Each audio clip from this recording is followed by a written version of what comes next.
Bien, je vais passer après des femmes très brillantes, donc je vais avoir un peu de mal, mais enfin on va essayer d'être à la hauteur. Très bien parlé. Moi, je ne vais pas vous parler de l'entreprise, que je connais un peu, pas mal, mais bon, je vais surtout vous parler des femmes en politique, parce que c'est quand même un sujet qui, à mon idée, vaut le coup d'être un peu débattu. Alors, je me présente pour celles qui me connaissent, celles et ceux. On va commencer par celles, hein, parce qu'on s'adresse aux femmes, quand même. Et donc, je suis Caroline Sodon et je suis maire de Arques et vice-présidente de la communauté d'agglomération de Saint-Omer. Et je vais vous dire quelque chose qui va quand même beaucoup vous étonner. Je dirais que c'est dû au hasard.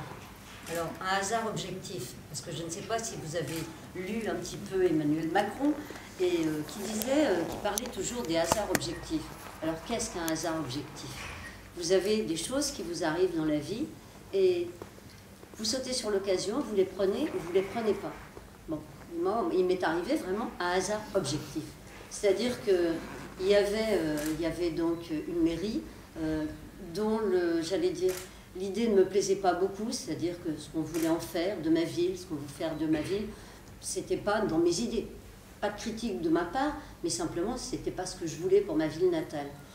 Et donc, il a fallu un moment se dire, quelqu'un m'a dit, mais attends, j'avais été conseillère municipale tout à fait par hasard, encore, parce que j'avais arrêté de travailler, j'étais journaliste, et quelqu'un m'a dit, si on veut un petit peu faire bouger cette ville et qu'elle bouge dans un autre sens, c'est-à-dire une partie de la population, on m'a simplement dit, il n'y a que toi qui peux y aller. J'ai dit, ah bon, c'est gentil. D'ailleurs, mon cher mari qui est présent ici, je lui ai dit, ah, t'es gonflé de me dire c'est toi qui dois y aller. Elle m'a dit, moi j'y vais pas, je vais pas gagner, mais toi si tu mènes la liste, on va gagner. J'ai dit, bon, on peut toujours risquer le coup.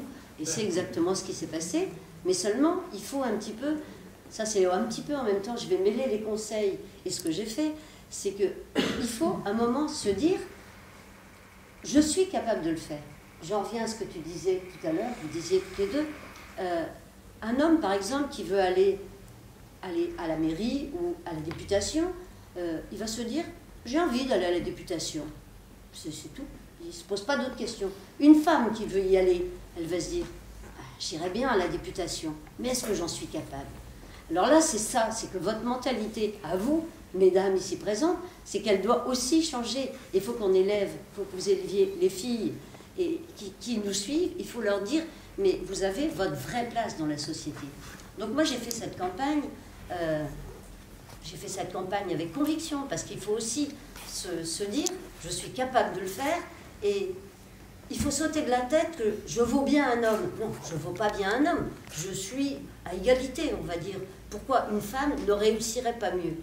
J'ai gagné cette municipalité, je ne vous dis pas comment étaient les débuts. Ça a été vraiment quelque chose de surréaliste. D'abord, les premières fois, quand les gens sont arrivés dans mon bureau, on me dit « Madame le maire est où ?» Ah ben j'ai excusez-moi, mais c'est moi, Madame le maire. Vous voyez, ça fait quand même un peu étrange. Ensuite, vous vous retrouvez dans une communauté d'agglomération, parce que vous savez que dans les conseils municipaux et dans les communautés d'agglomération, vous avez la parité. Seulement la parité, ne rigolons pas, elle est souvent sur le papier. Excusez-moi, messieurs les maires, ou les présidents, mais c'est la vérité. Bon, à la mairie, vous avez des adjoints, des adjointes. Bon, il y a les mairies qui prennent plutôt que des adjoints en premier, moins d'adjoints. Dans les communautés d'agglomération, vous avez 15 vice-présidents et vous avez 2 vice-présidentes, c'est tout le bout. Et alors les vice-présidentes, ben, on va plutôt leur donner le scolaire, la santé, mais alors donnez-leur l'économie, le développement du territoire. Ben non, vous pensez bien, une femme.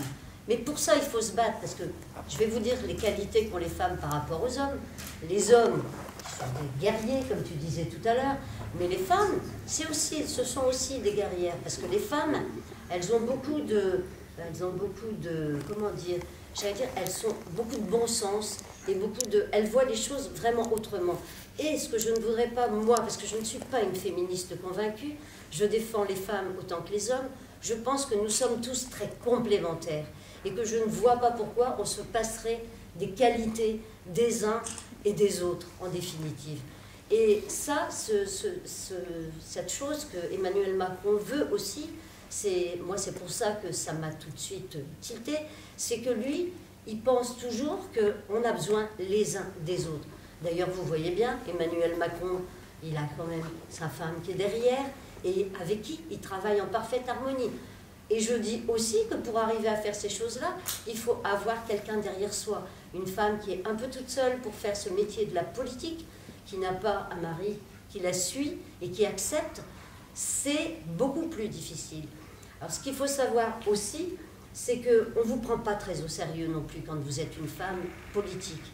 Et on a du mal à se dire que, ben oui, vous dirigez la ville. Il m'a fallu, allez, on va dire 2 ans, parce que, je vais vous dire quelque chose qui va peut-être vous faire rire, mais je suis un nourrisson, moi, en politique. Hein. Je n'avais jamais fait de politique de ma vie. Et je suis arrivée là, sans étiquette, et sans idée préconçue sur qui que ce soit. Et on m'a collé une étiquette parce que j'avais battu quelqu'un qui était à gauche, donc on a dit elle est à droite, et on a voulu me récupérer dans un camp. Et je ne comprends pas comment on peut, je veux dire, opposer les hommes et les femmes, la droite et la gauche. Moi, je pense que les bonnes idées viennent de partout. Et alors, ce que je crois pour les femmes, c'est qu'il faut qu'elles prennent conscience en elles qu'elles sont capables de le faire. Sachez quand même, parce que j'ai regardé un peu les statistiques, que 90% des ministres de la Ve République étaient des hommes. Moi, je veux bien. Alors, je ne veux pas dire que les femmes sont meilleures, mais je pense que tout le monde est complémentaire. Je ne sais pas ce qu'en pensent messieurs les maires ici présents, mais moi, je suis pas tellement pour l'égalité, dans le fond, dans ma mairie, parce que je travaille avec une directrice de cabinet femme, une DGS femme, 2 adjointes qui travaillent beaucoup avec moi. Alors bon, est-ce que je respecte pas beaucoup la parité? Je suis peut-être un peu dans l'autre sens. Mais bon, et surtout, croyez bien, contrairement aux idées préconçues, les femmes s'entendent très bien entre elles et travaillent très bien. Il n'y a pas toujours? Oui, vous avez raison, ça peut arriver. Comment? Il y a des moments difficiles. Ah, il y a des moments difficiles, mais avec les hommes aussi, hein. Pas plus qu'avec les hommes. Hein. En fait, c'est ça, c'est pas plus qu'avec les hommes. Mais non, mais c'est pour ça que c'est... Enfin, moi, je n'ai pas grand-chose à vous dire, que c'est qu'on ne peut pas opposer les hommes et les femmes. On a les hommes et les femmes ont toute leur place dans la société. Alors maintenant, pourquoi j'ai suivi Emmanuel Macron, je vais quand même vous le dire, c'est parce qu'il est venu à Arc International, dont nous avons ici une représentante, puisque Caroline y travaille.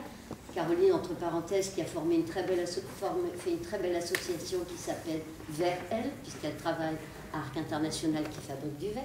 Ce serait intéressant que vous puissiez vous rencontrer d'ailleurs. Et donc Emmanuel Macron est arrivé pour ce qu'on a appelé le sauvetage d'Arc International il y a 3 ans. J'ai été élue et tout de suite la situation à Arc International était très mauvaise. Et Emmanuel Macron est arrivé. Et il est arrivé dans cette entreprise avec une écoute comme je n'ai jamais entendu, jamais. Il est arrivé, il n'y avait pas de caméra, il n'y avait rien. On a été voir les syndicats, on a été voir les ouvriers, on a été voir la direction, il n'y avait pas de télévision. Et il avait cette humanité et cette écoute, et il a compris le problème de tous les gens, et notamment des femmes. Et parce que la vie en entreprise pour les femmes à Arc International, elle n'est pas si facile. Parce que l'égalité homme-femme, elle n'est pas forcément top. Comment? On y travaille. Et Caroline y travaille énormément et je suis persuadée qu'elle va y arriver. Parce qu'elle a une volonté de faire. C'est ça aussi qui caractérise les femmes dans l'entreprise et en politique, c'est cette volonté. Mais surtout, alors donc Emmanuel Macron, quand il est arrivé, il a tout de suite eu, j'allais dire, cette humanité et ce sens de l'écoute. Et c'est ça qui manque à beaucoup de nos hommes politiques, c'est qu'ils s'écoutent beaucoup parler, hommes et femmes, pareil. Ils s'écoutent beaucoup parler, mais ils n'écoutent pas les gens. Et la qualité d'Emmanuel Macron, ce jour-là, elle m'a sauté aux yeux. Et quand il est revenu, qu'il m'a invité à un déjeuner et qu'on a rediscuté, je me suis dit, mais c'est pas vrai, moi qui n'aime pas la politique, j'adore être maire parce que c'est hyper difficile, mais c'est quand même le plus beau des mandats. Je ne crois pas que vous me contredirez, c'est un mandat hyper dur, mais c'est un des plus beaux mandats parce qu'on est proche de cette population. Et quand je me suis dit, mais lui, c'est peut-être pas de la politique comme les autres, donc je vais m'engager en politique. Et on s'est rencontrés à cette époque-là, parce qu'on est devenues toutes les deux déléguées nationales, et on a découvert un mouvement qui était tellement différent des autres, et tellement humanitaire, je dirais humanitaire, et qui était tellement peu divisé les hommes et les femmes. Non, les femmes, elles ont toute leur place dans cette société politique, et je vous garantis que j'y travaille, et que j'arriverai un jour à avoir cette parité dans les communautés d'agglomération, cette parité qui n'est que sur le papier, mais qui n'existe en rien. Et on vous regarde quelquefois d'ailleurs, quand vous élevez la voix, on dit « elle a bien mauvais caractère ». Non, non, j'ai pas mauvais caractère, j'ai du caractère.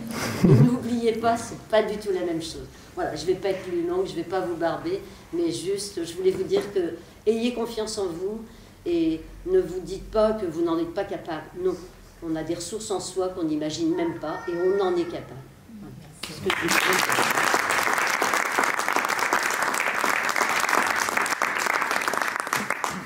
Tu voulais peut-être Delphine faire un petit...